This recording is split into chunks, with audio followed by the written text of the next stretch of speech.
Democratic value on life. I have a Republican value on life.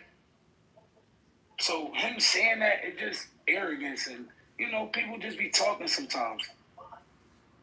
People be smoking something sometimes. Go ahead, Brother Nathaniel.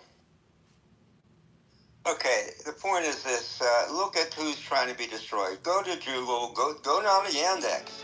Put in white couple with white children. You're not going to find it. Now, why is that? Because the Jews are genociding the white race. Why is it in our public schools you have critical race theory? Why? That children beginning at kindergarten should see themselves as bigots if they're white. Now, who created this particular curriculum? I'll tell you who. She's a Jew. Her name is Randi Weingarten. She's the head of the American Federation of Teachers. And it was my father who introduced me to the whole realm of Jewish control. All right. Not that he was against it, but he wanted me to know it. She's married to a woman, a rabbi. She's a lesbian. She hates the white Christian collective because a white Christian collective will tell her you're committing sin by being married to a lesbian. You think the Jews want to hear that they're sinning? No, they want to tell the white Christian that they don't believe in human rights. See, that's how they'll take something depraved and they'll turn it into a meme, like this whole law they call the Human Rights Society. This is the one that pushes politically, that pushes through legislation with tons and tons of Jew donors, like the one who used to own Twitter. I forget his name, Elliot. Okay? This is the reason that you cannot defend your white race. The Jews won't let you. They will call you a bigot. They will call you a racist. But anybody else who wants self-determination for their race, like Jews in Israel, that's just fine. But for a white man, no, you're a racist. You're a bigot. You've got problems. You have a history of racism. Your children are being taught that.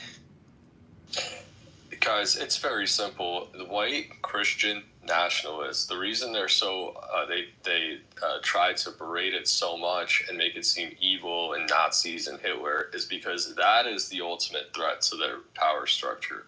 I want to speak to this nationalist idea.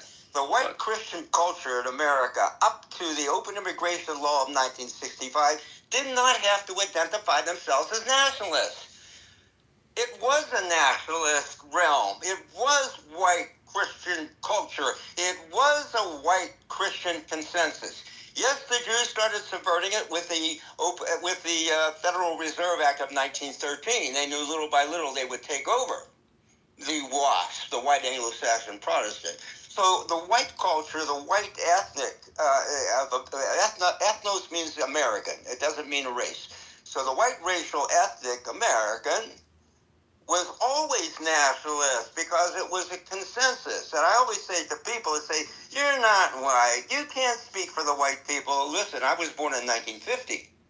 This was 99.9% white.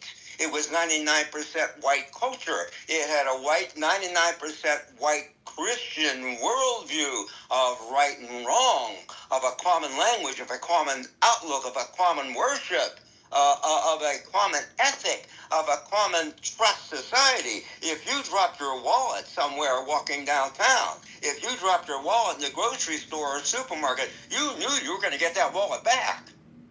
Because we had a trust society where everybody cared for one another. Yeah, that wallet would be picked up and given back to you. Or if it was found, it would be turned into the local police department. They'd call you and say, hey, we got your wallet. But that doesn't exist today. And the reason it doesn't exist today, the main culprit is the Open Immigration Law of 1965. This was pushed by the American Jewish Committee, and their promo boy was Jacob Javits. Open the floodgates when it was passed. And every third world country and their 13th cousin came here. The quotas were dropped. That was the ruin of America. That was quite good, Brother Nathaniel. I'll give you a quick round of applause for that one. I enjoyed that rant. Well, I have a dozen encores to that, too, because I grew up in this. I saw this as a kid. I didn't like it, but I saw it. My father introduced me to the political world when I was